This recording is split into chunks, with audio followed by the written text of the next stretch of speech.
વિદ્યાર્થી મિત્રો ઓમ શાંતિ। આપણે સુકોષ કેન્દ્રીય કોષના અભ્યાસમાં છીએ। તો સુકોષ કેન્દ્રીય કોષના અભ્યાસમાં આપણે કોષની અંગિકા રિબોઝોમ વિશે આજે આપણે અભ્યાસ કરવાનો છે। તો રિબોઝોમ મિત્રો કોષની અંદર આપણે અત્યાર સુધીમાં ઘણી બધી અંગિકાનો અભ્યાસ કરી ગયા। કણાભસૂત્રનો અભ્યાસ આપણે છેલ્લા લેક્ચરમાં કર્યો, અંતઃકોષ રસજાળ ગોલ્ગી કાય આવી બધી અંગિકાનો અભ્યાસ કર્યો।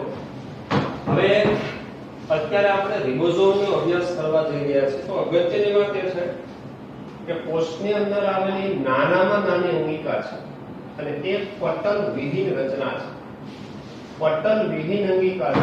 પટલ વિહીન અંગિકા એટલે જેને નક્કર રચના કહેવામાં આવે છે।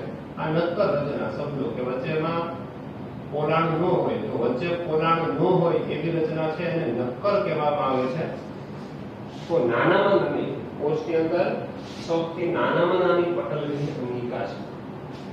હવે એની શોધની વાત કરીએ તો સૌપ્રથમ જોર્જ પેલેડે નામના વૈજ્ઞાનિકે 1953 માં ઇલેક્ટ્રોન માઇક્રોસ્કોપની અંદર એક સઘન કણિકામય રચના તરીકે સર્વપ્રથમ આ અંગિકાને નિહાળવામાં આવી। ફરીથી જોર્જ પેલેડે નામના વૈજ્ઞાનિકે 1953 માં ઇલેક્ટ્રોન માઇક્રોસ્કોપની અંદર એક સઘન કણિકા સ્વરૂપે આ રચના છે અને આપણે સઘન કણિકામય રચના કહીશું। તો સઘન કણિકામય રચના સ્વરૂપે સર્વપ્રથમ નિહાળવામાં આવેલી। હવે એનું સ્થાન જોઈએ તો કોષ રસમાં મુક્ત અવસ્થામાં હોય છે। હવે કોષ રસમાં મુક્ત અવસ્થા એટલે મિત્રો આ એક કોષ છે। હવે કોષની અંદર મધ્યની અંદર આ કોષ કેન્દ્ર છે, કોષ કેન્દ્રિકા છે, આ વચ્ચે રંગસૂત્ર બધા દ્રવ્યો એ બધો ભાગ હોય છે। હવે રિબોઝોમ છે તો કોષની અંદર માનો કે હું એક આ રિબોઝોમ દોરું છું, આ રિબોઝોમ છે। તો કોષમાં મુક્ત અવસ્થામાં આવેલા આ રિબોઝોમ છે, તો એ મુક્ત રિબોઝોમ કહેવાય છે। હા, અગત્યની વાત યાદ રાખજો, સસ્તનના રક્તકણમાં ન હોય।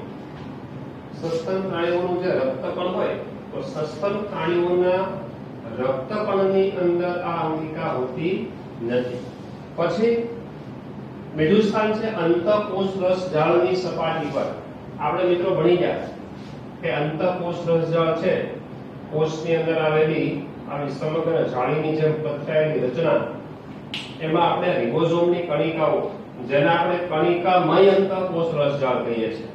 તો અંતઃકોષ રસજાળની સપાટી પર આવેલી આ રિબોઝોમની કણિકા, કહેવાનો મતલબ એ છે કે રિબોઝોમ છે એ અંતઃકોષ રસજાળની સપાટી પર પણ આવેલા હોય છે, આવી રીતે કોષ રસની અંદર મુક્ત સપાટી પર મતલબ કોષ રસમાં મુક્ત રીતે પણ આવેલા હોય છે। ત્રીજું, હરિતકણ અને કણાભસૂત્રમાં પણ જોવા મળે છે। છેલ્લા લેક્ચરમાં મિત્રો આપણે ભણી ગયા કે ભાઈ કણાભસૂત્ર જેવી રચના છે, તો કણાભસૂત્ર છે બે પટલ ધરાવતી રચના છે। આ અંદરનું કણ છે ક્રિસ્ટી પટલ તરીકે ઓળખવામાં આવે છે। અંતર્ગલનથી આવી કાચ ઉત્પન્ન થાય છે અને આપણે ક્રિસ્ટી કહીએ છીએ। તો કણાભસૂત્રમાં પણ આવા રિબોઝોમ આપણે આકૃતિમાં દર્શાવેલા। હરિતકણ નામની અંગિકા છે, તો હરિતકણ નામની અંગિકાની અંદર પણ આવા મુક્ત રીતે રિબોઝોમ આવેલા હોય છે। તો કોષ રસમાં મુક્ત અવસ્થામાં હોય, અંતઃકોષ રસજાળની સપાટી પર આવેલા હોય અને હરિતકણ અને કણાભસૂત્ર જેવી કોષીય અંગિકાઓમાં પણ આવેલા હોય છે। હવે રિબોઝોમની રચના, તો મિત્રો રિબોઝોમના બંધારણની અંદર બે ઘટકો હોય। બે ઘટકો ક્યાં હોય? એક આરઆરએનએ, આરઆરએનએ નો મતલબ થાય રિબોઝોમલ આરએનએ, અને બીજો ઘટક છે પ્રોટીન। તો રિબોઝોમલ આરએનએ અને પ્રોટીન આ બંને ઘટકોના મિશ્રણથી સમન્વયથી રિબોઝોમ્સની રચના થાય છે। હવે એને ન્યુક્લિયોપ્રોટીન તરીકે પણ ઓળખવામાં આવે છે. હવે સવાલ એ થાય કે ભાઈ રિબોઝોમ છે તો રિબોઝોમને ન્યુક્લિયોપ્રોટીન શા માટે કહેવાય? હા તો મિત્રો બહુ સરળ જવાબ છે. આરએનએ જેનું પૂરું નામ આપણે શું કીધું? Ribosomal RNA.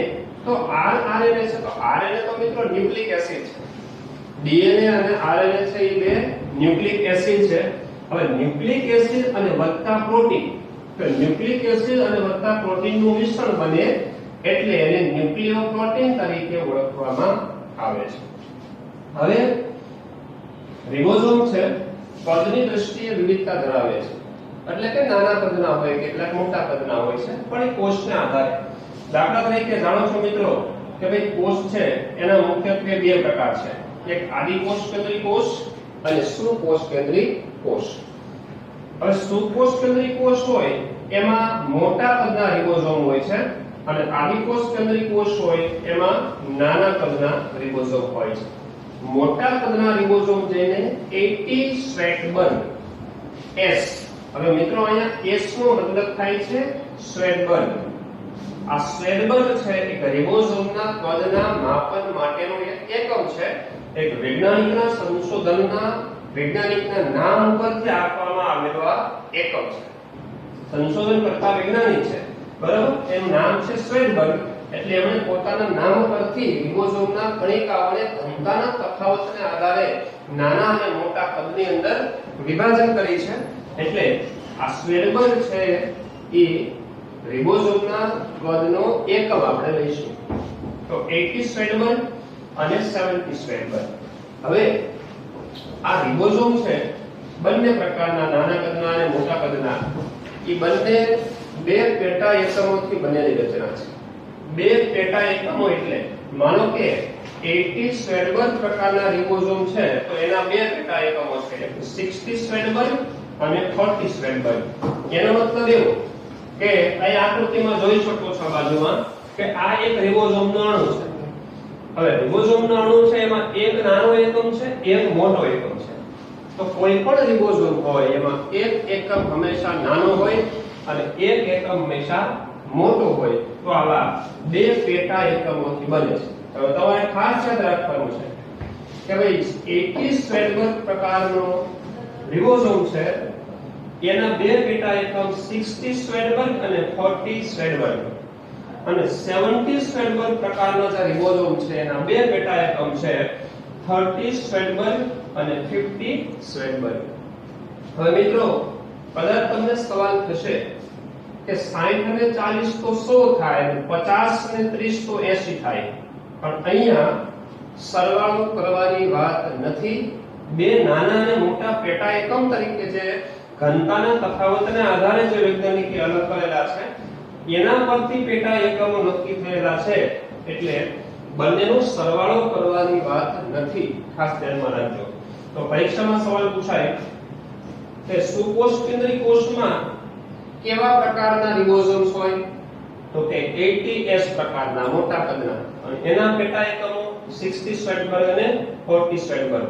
ટૂંકમાં કેવું હોય તો 60S અને 40 અથવા 60-40. આદિકોષ કેન્દ્રી કોષ છે એમાં 70S પેટા એકમ છે, 30S અને 50S. ઓકે. હવે મિત્રો આ રિબોઝોમનું કાર્ય શું? હા, તો આપણે વાત કરી કે રિબોઝોમ છે કોષરસમાં મુક્ત છે, અંતઃકોષરસ જેલની સપાટી પર છે, હરિતકણ કણાસૂત્રમાં પણ આવેલા છે.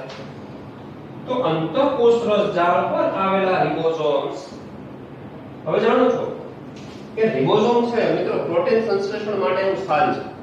પ્રોટીનનું સંશ્લેષણ કોષમાં રિબોઝોમ પર થાય. એ વાત આપણે ભણી ગયા કે ભાઈ અંતઃકોષરસ જાળ છે, તો અંતઃકોષરસ જાળના ટોપિકમાં આપણે ભણી ગયા કે જે અંતઃકોષરસ જાળની સપાટી પર રિબોઝોમ આવેલા હોય મિત્રો, એ અંતઃકોષરસ જાળ છે એવી અંતઃકોષરસ જાળ છે પ્રોટીન સંશ્લેષણ કરતા, એટલે કે જે ઉત્સેચકો હોય એનું સંશ્લેષણ કરતા કોષોમાં હોય, ગ્રંથિઓના કોષો, એવું આપણે ઉદાહરણ જોઈ ગયા. તો એનો મતલબ સ્પષ્ટ થાય કે રિબોઝોમ છે પ્રોટીન સંશ્લેષણ માટે જવાબદાર છે.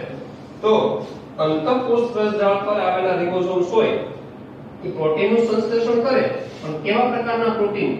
જે કોષરસ પટલ તથા લાઇસોસોમ્સમાં જે ઉત્સેચકો આવેલા હોય એના પ્રોટીન બનાવવા માટે જરૂરી છે. જ્યારે જે મુક્ત રિબોઝોમ છે, મુક્ત રીતે, દાખલા તરીકે આ કોષની અંદર જોઈ શકો છો કે ભાઈ આ મુક્ત રિબોઝોમ છે, આ બધા આકૃતિમાં દર્શાવેલા છે મુક્ત. તો મુક્ત રિબોઝોમ છે એ અન્ય પ્રકારના પ્રોટીન, કારણ કે કેટલાય પ્રકારના પ્રોટીનની આવશ્યકતા કોષમાં હોય છે, કોઈ અન્ય પ્રકારના પ્રોટીન બનાવે. મતલબ અંતઃકોષરસ જાળની સપાટી પર આવેલ રિબોઝોમ્સ જે કોષરસ પટલના બંધારણના પ્રોટીન અને લાઇસોસોમમાં જે પાચક પ્રકારના ઉત્સેચકોના પ્રોટીન્સ હોય તે બનાવે, અને મુક્ત પ્રોટીન છે મુક્ત રિબોઝોમ છે અન્ય પ્રકારના પ્રોટીનનું સંશ્લેષણ કરે છે. હવે મિત્રો નીટલક્ષ અગત્યનો ટોપિક છે પોલિઝોમ્સ અથવા પોલીરિબોઝોમ્સ. બે પર્યાય શબ્દો વપરાય છે બાયોલોજીની અંદર. પોલિઝોમ્સ અને પોલીરિબોઝોમ્સ કોને કહેવામાં આવે છે? ઓકે મિત્રો, આ જે આકૃતિની અંદર જોઈ શકો છો આ રેડ કલરની લાઈન છે. આ રેડ કલરની જે લાઈન દોરેલી છે વચ્ચે એ mRNA છે.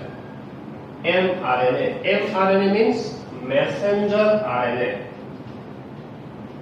મેસેન્જર RNA કહેવામાં આવે છે. મેસેન્જર RNA જેને ગુજરાતીમાં સંદેશા વાહક RNA પણ કહેવામાં આવે છે. સંદેશા વાહક RNA. હવે આ એક mRNA નો અણુ છે, આટલો ટુકડો છે એ એક mRNA છે, રેડ કલરથી લાઈન દેખાય છે તે. હવે એના ઉપર જોઈ શકો છો મિત્રો કે આ રિબોઝોમના અણુ છે. આ એક રિબોઝોમ છે, આ બીજો છે, આ ત્રીજો, ચોથો, એવી રીતે અસંખ્ય રિબોઝોમના અણુઓ એક mRNA પર એક હરોળમાં ગોઠવાય છે. આ રિબોઝોમ છે, આ બધા છે એ રિબોઝોમ છે. ઓકે, હવે હમણાં આપણે વાત કરી કે રિબોઝોમ છે ને બે પેટા એકમ છે, એક નાનો એકમ હોય અને એક મોટો એકમ. આ નાનો એકમ છે ઉપર તરફ ગોઠવાય છે, આ મોટો એકમ છે નીચે તરફ ગોઠવાય, એટલે આને બે પેટા એકમો કહેવામાં આવે છે. શું કહેવાય છે? બે પેટા એકમ. તો દરેક રિબોઝોમનો અણુ મિત્રો બે પેટા એકમોથી બનેલો હોય છે. એક નાનો હોય છે અને એક મોટો હોય છે. ઓકે, હવે આ બે પેટા એકમો છે. હવે અહીંથી જોઈ શકો છો કે ભાઈ આ છે બંનેને જોડાણ કરતી લાઈન. તો બંને નાના અને મોટા જે પેટા એકમો છે એને જોડવા માટે મિત્રો મેગ્નેશિયમ આયન જરૂરી છે. કયો આયન જરૂરી છે? Magnesium, Mg+2. તો Mg+2 છે એ બંનેના જોડાણ માટે આવશ્યક આયન તરીકેની ભૂમિકા ભજવે છે. ઓકે, તો આટલી વસ્તુ ક્લિયર થઈ ગઈ મિત્રો. પણ હવે પોલિઝોમ્સ એની વ્યાખ્યા તરફ આપણે જવું છે. પોલિઝોમ્સ કોને કહેવાય? હવે તમે આ સમગ્ર આકૃતિને અત્યારે ધ્યાનમાં લઈ લો. આ સમગ્ર આકૃતિ જે દોરેલી છે, આ સમગ્ર આકૃતિને ધ્યાનમાં લઈ લો. તો એ આકૃતિમાં છે શું? તો કે એક mRNA નું અણુ છે, એક mRNA અને અસંખ્ય રિબોઝોમ અણુઓ ગોઠવાયેલા છે. તો વ્યાખ્યા તરીકે રજૂઆત કરી હોય તો આમ કહેવાય કે એક mRNA અણુ પર જ્યારે અસંખ્ય રિબોઝોમ્સ હરોળમાં ગોઠવાય ત્યારે બનતી રચનાને પોલિઝોમ્સ અથવા પોલીરિબોઝોમ્સ તરીકે ઓળખવામાં આવે છે. તો મિત્રો વ્યાખ્યા લખવી હોય તો બહુ સરળ છે કે જ્યારે એક mRNA ના અણુ પર અસંખ્ય અથવા તો અનેક શું ગોઠવાય છે? રિબોઝોમ્સ ના અણુ ગોઠવાય છે. તો રિબોઝોમ્સ ના અણુઓ ગોઠવાય છે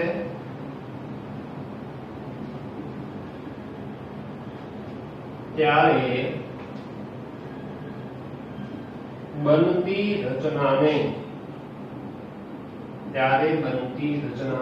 શું કહેવામાં આવે છે? પોલિઝોમ્સ અથવા પોલીરિબોઝોમ્સ રિબોઝોમ્સ તરીકે ઓળખવામાં આવે છે. મિત્રો નેટની અંદર આ પૂછાયેલો સવાલ છે, આ પણ તમારે યાદ રાખવાનું છે. અને પોલિઝોમ્સ તથા પોલીરિબોઝોમ્સ નો કન્સેપ્ટ છે, બરાબર, એ પણ બે ત્રણ વખત પૂછાયેલો ટોપિક છે નીટ અને એપીએમટી જેવી કોમ્પિટિટિવ એક્ઝામ ની અંદર. તો તમારે ખાસ આ પોઈન્ટ બહુ સિમ્પલ છે, વ્યાખ્યા યાદ રાખવાની છે, બરોબર છે. પોલિઝોમ્સ કોને કહેવાય અથવા પોલીરિબોઝોમ્સ કોને કહેવાય? બે પેટા એકમો બનેલા નાના અને મોટા પેટા એકમો, એમના કદ યાદ રાખવાના છે. ઘણી વખત એમસીક્યુ ની અંદર આ કદ છે ને પેટા પ્રકાર, બરાબર, ખાસ યાદ રાખવાનું છે, સરવાળા તરીકે નહીં. મોટો એકમ છે એના બે પેટા એકમ 60 અને 40, અને નાના એકમ છે તો 50 અને 30. આ રીતે પણ તમે એને યાદ રાખી શકો છો. ઓકે, તો વિદ્યાર્થી મિત્રો, રિબોઝોમ્સ વિશે રચના આપણે જોઈ ગયા, સંશોધનની વાત કરી, સ્થાન, રચના, એના કાર્યો અને પોલિઝોમ્સ તથા પોલીરિબોઝોમ્સ વિશેની વાત કરી. અસ્તુ, ઓમ શાંતિ.